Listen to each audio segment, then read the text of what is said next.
इनके धोखों की लिस्ट बहुत लंबी है। The list of betrayals is a long list.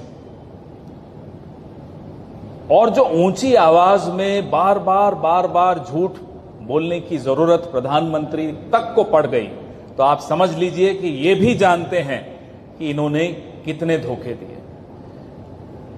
एक चुनाव में प्रचार करने आते हैं, प्रधानमंत्री जी कहते हैं कि सिंचाई घोटाला हो गया।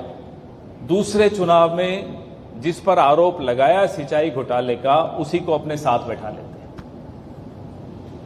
तब सिंचाई घोटाला खत्म हो जाता है और फिर उसके साथ मिलकर घोटाले करते हैं।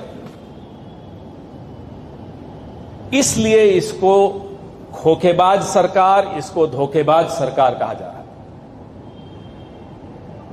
Guinness book of world record भी शर्मा जाएगी अगर 2.5 साल में 250 घपलों की लिस्ट उनको आप पहुंचा दें।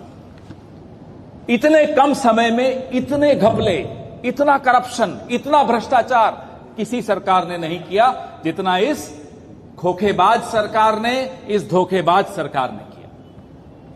लिस्ट आप लोगों से ज्यादा तो हम नहीं जानते, ऐसे कई घपले हैं जो आप हमसे ज्यादा जानते हैं जो हो रहे हैं।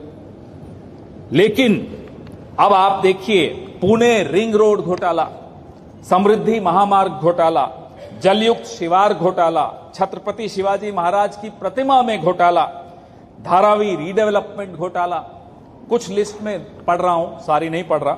छत्रपति शिवाजी महाराज का बता चुका हूं, एम्बुलेंस खरीद में घोटाला।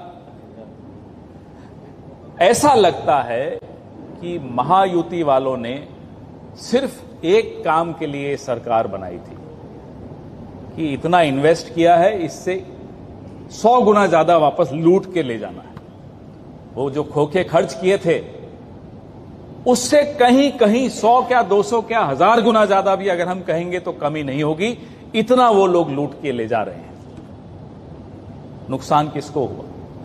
नुकसान महाराष्ट्र के एक एक नौजवान को, एक एक किसान को, एक एक महिला को, एक एक आदिवासी को, एक एक दलित को, सबको नुकसान देकर जा रहे हैं, सबके साथ धोखा करके जा रहे हैं।